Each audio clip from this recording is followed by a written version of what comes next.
a head coach in this league, an assistant coach in this league, who's now basically your president of basketball operations or executive VP of basketball operations. You still got Doc Rivers there. So you look at all of those different things going on in the Clippers organization. One could argue that's first class. Then we transition to the Los Angeles Lakers. There's been questions about Luke Walton. Well, who hired him? Jeannie Buss with Jim Buss. That wasn't Magic Johnson's hire. Will he stick around? Question mark. Will you be able to recruit a marquee player to come play with LeBron? Question mark. And in the event that you don't, is this team good enough to go into the future with? They damn sure looked that good last night. What a game. What a game. Los Angeles Lakers beat the Boston Celtics on a buzzer beater by Rajon Rondo. A tap out by Tyson Chandler, by the way. Great hustle on his part. Kyle Kuzma had 25 points. Lakers hit about 22 three-pointers. JaVale McGee just continues to impress. I look at all of those things, and I say to myself, excuse me, ladies and gentlemen, Los Angeles Lakers, they got some young talent on this squad. By the way, I'm not high on two of them. Brandon Ingram, Lonzo Ball. Both can play. I'm not saying that. Brandon Ingram, I simply don't think is the right fit for these Lakers. In the case of Lonzo Ball, I'm tired of complaining about his lack of aggression. How do you have a daddy like he has and you lack aggression? This man, LeVar Ball, goes on national TV yesterday talking about LeBron will never win in L.A. without my son, Lonzo Ball. And I tried to tell the Lakers if they took my two children, who, by the way, none of whom are playing in the NBA. You pulled one out of high school, you pulled the other out of college. You took them over to Lithuania, for crying out loud. You're now selling big baller brand water. And I never understood this thing with all of this water stuff. I mean, I thought water was water. I mean, now you got all of these labels. Isn't it water? It ain't like it's Kool-Aid with different flavors or Gatorade with different flavors. Water's supposed to be water. You either got the ones with the electrolyte, the Powerade, all of that other stuff, or you don't.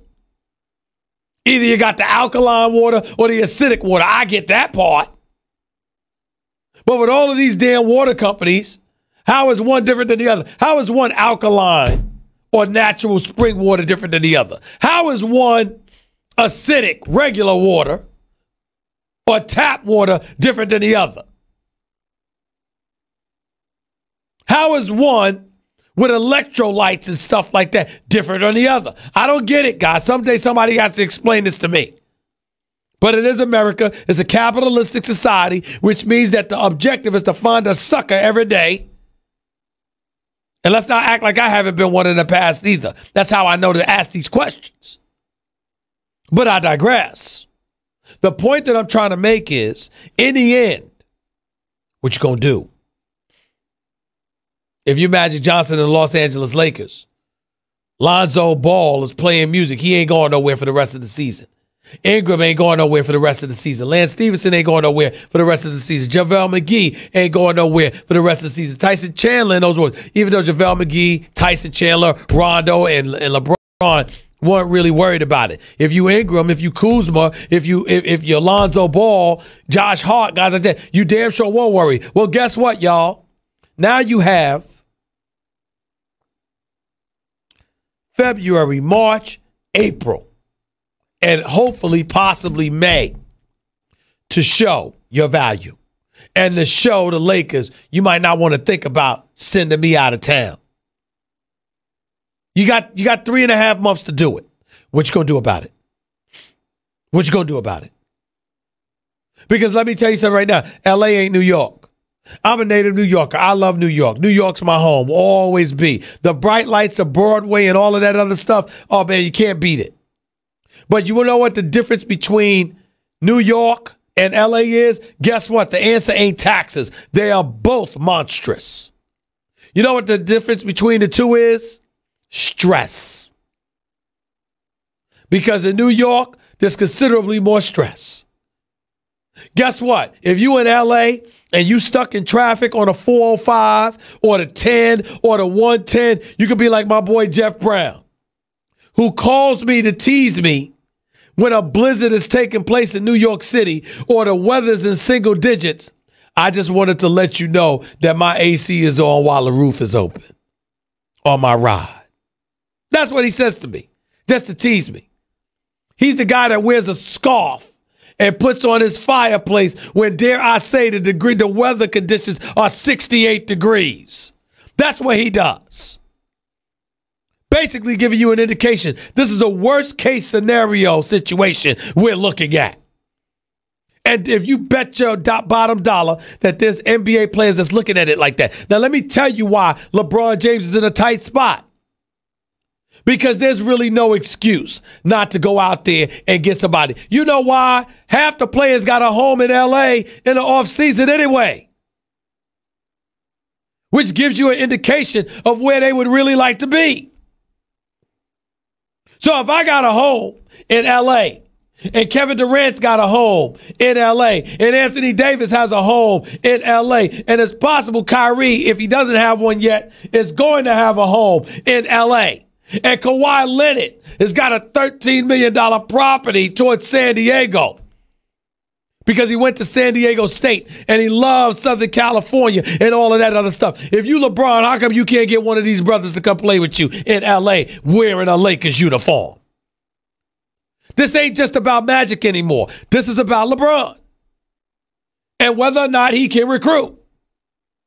Now, LeBron was on the record, and did we have that sound with him talking about how he has nothing to prove? Because that's a big deal. That's a big deal. If we have it, play it now, please. It's nothing I need to get in this league that I don't already have. So everything else, for me is just like just icing on the cake. I love, the process of everything that I go through to be able to compete every single night, put teams in position to compete for championships. But there's nothing that I'm chasing or that I feel like I need to end my career on. Here's the deal. Let's call this what it is. First of all, let's not insult LeBron James. It's not like he's going on the court and doesn't care about winning. That particular statement right there was about LeBron reminding everybody, as he has every right to, by the way. Let's not forget, don't talk to me like I'm some champion. I'm some wannabe champion chasing the ring. I already got 3. Because the experiences that he had to endure in pursuit of that first championship was so real, so daunting, and so excruciating in his eyes that let's be clear about something, ladies and gentlemen. He doesn't deserve to have to go through that again. You should not talk to LeBron James. And I'll be the first to admit, I'll come to his defense and tell you, you can't do that to him. You can't talk to him like he's some dude that has never won and that you got to make sure to hold him accountable and treat him like he's chasing some elusive championship that he's never captured. No, he has 3 of them, ladies and gentlemen.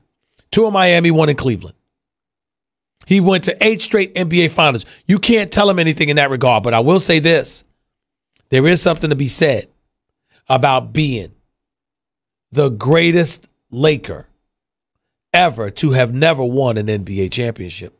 The only marquee in the history of the Lakers franchise to never have won a marquee of championship. I understand you want to throw Elgin Baylor in there, and that's fine. Because he retired the year that Jerry West and those boys won it. He retired midway through that season. But let's understand that there was Jerry West and there was Wilt Chamberlain. And so it wasn't like Elgin Baylor was that dude when he hooked up with Jerry West and these guys. LeBron is still the greatest player in the world. If LeBron doesn't win a championship, he would be that marquee, that one marquee to have failed to bring a championship to L.A. in a Lakers uniform. George Mikan did it. Wilt Chamberlain did it. Jerry West did it. Kareem Abdul-Jabbar did it. Magic Johnson did it. Shaq did it. Kobe did it. If LeBron fails to do so, he will be the only person in the history of the franchise to have failed to bring the chip to L.A. as a marquee. Every single marquee for the Lakers delivered a championship. He would be the first to have failed to do so. Now, you can sit up there and joke around like others have. Says, look, man, he's going to do the best he can, but when the season's over, he's going to be chilling in the south of France. All is well. Ain't that simple. It ain't what it was when he was chasing that elusive title, but it ain't as simple as they trying to make it out to be either. You got to go and recruit. If I got cats that want to be here and want to buy homes here and want to live here, why am I struggling to get them to play in a Laker uniform when I'm still recognized as the best in the world? I still got game and I'm right here. Why would that be a problem? Ultimately, I have to look at you. If you're LeBron James, because you play for a storied franchise, they got the cap space to bring a marquee dude in here. Can you get them to recruit? Can you get a Kawhi to pass on the Clippers to come to you? Can you get a Kevin Durant to leave Golden State and come help you capture more championships? Or can you perform a mea culpa, acknowledge to Kyrie Irving that, you know what, you could have handled things differently your damn self, and then go about the business of reuniting with Kyrie? I'm not saying that's going to happen because I don't think it is. But I'm just saying, these are your options if you're LeBron. Or you can recruit Klay Thompson and say, aren't you tired of being second fiddle to Steph Curry as the greatest shooter on the planet? You can shoot more if you're here. I'll get you the ball. You can do that if you're LeBron. It's something worth thinking about. It really, really is. 888-SAY-ESPN. That's 888-729-3776. That's why he picked the roster that he picked for the All-Star weekend. Got a whole bunch of free agents he's going to have an opportunity to spend extra time with. Come on to L.A., y'all. What's up? What time is it? Let's do this. That's what he'll probably be saying. We'll see if it works. 888-SAY-ESPN. That's 888-729-3776. That was Straight Talk Wireless, nationwide coverage on America's largest and most dependable 4G LTE networks. I'll get to your phone calls. I'll get more into Anthony Davis. I'll get more into the other trades that took place before yesterday's NBA trading deadline expired and who I think may very well be the team to beat in the Eastern Conference. I'll explain why as well. I'll get a little bit into Markelle Fultz. Okay? And obviously, a couple of NFL items will be on the docket as well. Also, soap opera star extraordinaire, my boss on General Hospital, the one and only Maurice Bernard, who plays Sonny Corinthos. Knows the sports, by the way. He's doing some things as well. He's expecting to call in sometime in hour number 2, so I'm hoping to hear from him as well. Stick around. Don't touch that dial. It's the Stephen A. Smith Show, ESPN Radio, ESPN News.